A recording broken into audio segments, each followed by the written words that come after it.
আল্লাহর নবীর আদরের সাহাবী উসমান রাদিয়াল্লাহু তাআলা আনহু ইসলাম ধর্ম গ্রহণ করার পরে তার উপরে নির্যাতন শুরু হয়ে গেল।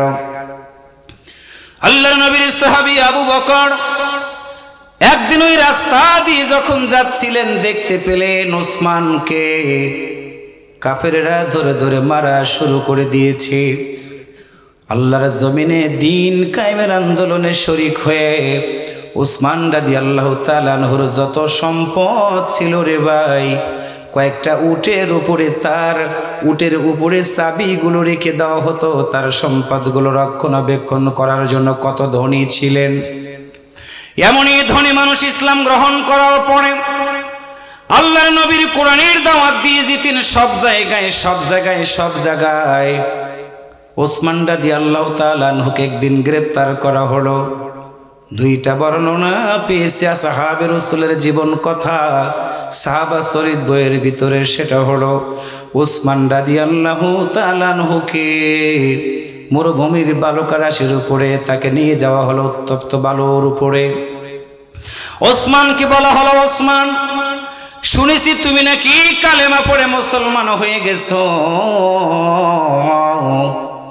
নবীর কালেমাটা যদি ছেড়ে না দাও, এই বালুকা রাশির উপরে তোমাকে দুইটা হাত বেঁধে পা বেঁধে শোয়া দিয়ে দিব।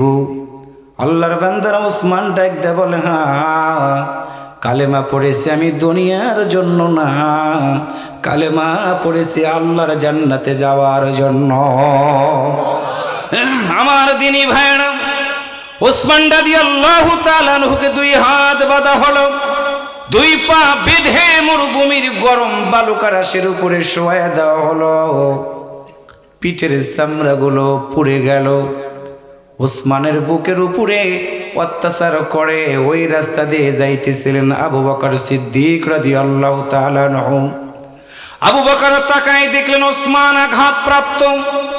আল্লাহর নবীর কাছে এসে বলল, ইয়া রাসূলুল্লাহ, আপনার আদরের ওসমানের গায়ের উপরে অনেক নির্যাতন করা হচ্ছে গো নবী। আল্লাহর নবী আবু বকরকে বললেন, দেখো তো আমার ওসমানকে তুমি কি আমার কাছে কোনো অবস্থায় আনতে পারো কিনা। কাফেররা নির্যাতন করে ছেড়ে দিয়ে চলে গেল। আল্লাহর নবীর সাহাবী ওসমান নবীর সামনে দাঁড়ায় আছে। আল্লাহ রাসূল বলল, ওসমান, শুনলাম আবু বকর বলল তোমাকে তারা নাকি আঘাত করেছে। ওসমান রাদিয়াল্লাহু তাআলা আনহু যুবক মানুষ, দুইটা ঠোঁট কাঁপায় কাঁপায় বলে, হুজুর, তারা শুধু আঘাত করে নাই, আমার পিঠের দিকে তাকায় দেখেন পিঠের চামড়াগুলো গলে গলে মরুভূমির বালুকা রাশিগুলো মনে হয় লাল হয়ে গেছে। আল্লাহ রাসূল বলেন, ওসমান, বলো, এইভাবে তোমার যদি কাফেরেরা মারে, বলো তুমি কেমন করে জীবন চালাবা। আল্লাহ রাসূলের সামনে ওসমান দাঁড়ায় বলে, হুজুর, আমি আমার জীবনের চেয়ে আপনার মতো নবীকে অনেক বেশি ভালোবাসি গো নবী। রাসূল আমার সইতে পারলেন না, ওসমানকে বুকের সাথে জড়িয়ে ধরে ওসমান রাদিয়াল্লাহু তাআলা আনহুর পিঠে যখন হাত দিয়েছে, আল্লাহর নবীর দুইটা হাত ওসমানের পিঠে রক্তের কারণে নবীর হাতটা লাল হয়ে গেল। আল্লাহ রাসূল হাতের দিকে তাকায় দেখতে পেলেন হাত লাল হয়ে গেছে। ওসমান রাদিয়াল্লাহু তাআলা আনহু নবীর হাত পরার পরে প্রশান্তির মতো অনুভব করলেন। রাসূল বলেন, ওসমান, তুমি বলো, তোমার পিঠের চামড়াগুলো এত লাল হয়ে গেছে যার কারণে আমি নবীর হাতের সাথে তোমার শরীরের রক্তগুলো লেগে গেল। উসমান বলে, ইয়া রাসূলুল্লাহ, চামড়া লাল হয় নাই, বালুর উপরে যখন আমার সময় দিয়েছিল গো নবী, আমার চামড়াগুলো গলে আরবের মরুভূমির বালুগুলো লেগে লেগে হুজুর আমার চামড়াগুলো ক্ষত বিক্ষত হয়ে গেছে।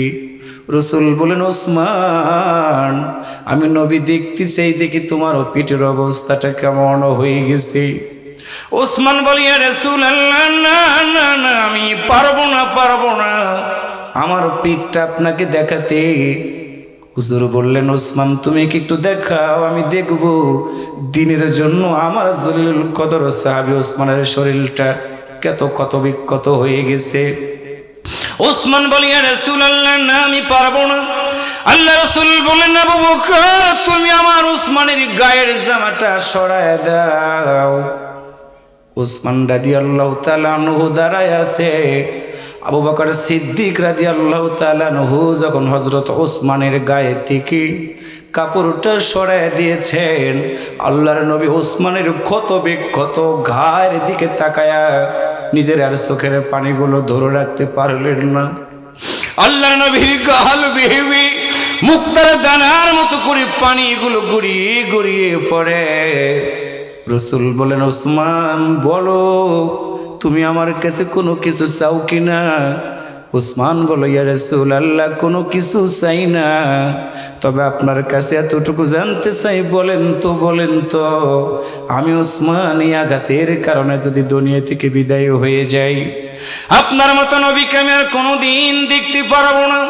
ইয়া রাসূলুল্লাহ বলেন তো, আপনার মতো নবীকে আমি যদি দেখতে না পারি আমার কলিজাটা ফেটে যাবে গো নবী। আপনার কাছে শুধু এতটুকু কথা বলেন তো, আমি ওসমান যদি দুনিয়া থেকে বিদায় হয়ে যাই, আপনার মতো নবীর সাথে কি আমি একটু জান্নাতের ভিতরে থাকতে পারবো? আল্লাহ রাসূল ওসমানকে জড়িয়ে ধরে চোখের পানিগুলো মুছিয়ে দিয়ে বলেন, ওসমান শুনে রাখো, আমি নবীর আনুগত্য করতে গিয়ে দ্বীনের জন্য, কোরআনের জন্য তুমি যদি শহীদ হয়ে যাও, আমি নবী তোমারে জানাইয়া দিয়ে দিলাম, আমি নবী যেই জান্নাতের ভিতরে থাকবো, তুমি ওসমানও আমি নবীর সাথে একই জান্নাতের ভিতরে থাকবা। আল্লাহর বান্দারা, আল্লাহ নবীর জলিলুল কদর সাহাবী আশারা মুবাশশিরা 10 জন সাহাবীর ভিতরে 3 নম্বর সাহাবীর নাম হলো ওসমান। দিনের জন্য তারা যদি এই সিদ্ধান্তটা নিতে পারে, দুঃখ কষ্ট সইতে পারে, আমি আপনাদের কাছে পায়ে ধরে বলে গেলাম, সূরা ইব্রাহিম থেকে আলোচনা শোনায়া। আমাদের এই সমাজে অন্ধকার আছে, ওই অন্ধকারের সমাজটাকে আমরা আলো দিয়ে ভরপুর করে দিতে চাই। আলো যখন এই সমাজের বুকে আসবে, আল্লাহর নবী যেমন করে বলেছেন, সানা থেকে হাজরা মাউত পর্যন্ত রাতের অন্ধকারে সুন্দরী রমণীরা ঘুরে ঘুরে বেড়াবে, কেউ তাদের ডিস্টার্ব করবে না। আল্লাহর জমিনে যদি আল্লাহর আইন সত্যকারের শাসন কায়েম হয়ে যায়, আল্লাহর কসম করে বললাম বাংলাদেশটা হয়ে যাবে মদিনার মতো। একটু আল্লাহু আকবার জোরে বলেন।